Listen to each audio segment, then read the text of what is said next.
நாம் ஏன் இந்தியாவிற்கு போக வேண்டும் என்று விரும்புகிறோம்? நிலம் கலாச்சாரத்தை உருவாக்குகிறது, கலாச்சாரம் நிலத்தை உருவாக்குகிறது. நம்பிக்கையுடன் பின்பற்ற வேண்டிய ஒரு முரண்பாடு இது.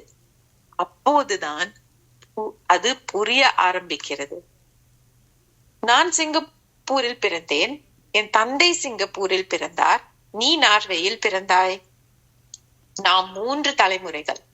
நாம் சிறுபான்மையினராக உள்ள நாடுகளில் வாழ்கிறோம்.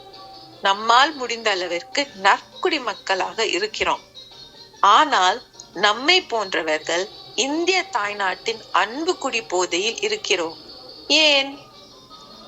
மதத்தின் நம்பிக்கையினால், வாழ்க்கை முறைப்பாட்டின் நம்பிக்கையினால் நாம் இந்திய தாய்நாட்டை வணங்குகிறோம். இந்த நம்பிக்கையை யாராலும் மாற்ற முடியாது. உங்களின் இந்த பலத்த நம்பிக்கை தெய்வீகமானது. இது தெய்வீகத்தை அங்கீகரிக்கும் தெய்வீகம். இந்த நம்பிக்கையை பவானி பக்தி என்கிறோம். நம் தாயை எப்படி பாதுகாப்போமோ அதுபோல இந்தியாவை பாதுகாக்கும் பொறுப்பு நமக்கு இருக்கின்றது. இந்திய தாய்நாடு வெறும் வயல்களும் மண், அரிசி, வாழை, மாம்பழ தோட்டமோ மஞ்சள் தரும் மாநிலமோ மட்டும் இல்லை. அதே போல் அன்னையும் சிசுவை சுமர்ப்பவரும் மட்டும் இல்லை. இந்திய தாய்நாடும் அன்னையும் அன்பை அள்ளி வழங்கும் மிகப்பெரிய மரியாதைக்கு தகுதியானவர்கள். உதாரணத்திற்கு பார்வதி உமையாளை எடுத்துக்கொள்வோம். ஒரு மகனை மிக்க விரும்பிய உமையால் அவர்கள் குளித்த மஞ்சளில் இருந்து ஒரு சிறுவனை உருவாக்கினார்கள். கோபத்தில் சிவபெருமான் சிறுவனின் தலையை வெட்டினார். உமையால் மகனுக்காக துக்கத்தில் கெஞ்சினார். புதிய தலைக்கான தேடலில் ஒரு யானையின் தலையை கொண்டு விநாயகரை உருவாக்கினார்கள். இதே போல் இந்திய நாடு நம்மை உருவாக்கியது, நமக்காக எதையும் செய்யும். இதனால்தான் இந்திய தாய்நாட்டை பராமரிக்கவும் வழிபடவும் நமக்கு பொறுப்புணர்வுள்ளது.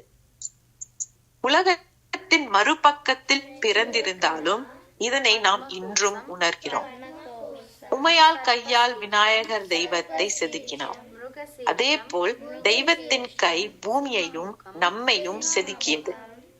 தாமரை மலரை போல் நாம் அனைவரும் சேற்றிலிருந்து கரை இல்லாமல் எழுந்தோம். கடவுளுக்கு கண்கள், கைகள், தாமரை இதழ் உண்டு. நாமும் கடவுளின் உருவத்தை பிரதிபலிக்கிறோம். இந்திய நாடு நிலம் அழகின் பிரதிநிதித்துவம், தெய்வத்தின் அழகின் பிரதிநிதித்துவம். இந்திய நாடு நமக்கு இந்த அழகை அள்ளி கொடுக்கிறது. இந்திய நாடு தெய்வீக சக்தியை கொண்ட அழகிய பரிசு. இப்படிப்பட்ட அழகை, இந்த பரிசை நாம் எப்படி எதிர்க்க முடியும்?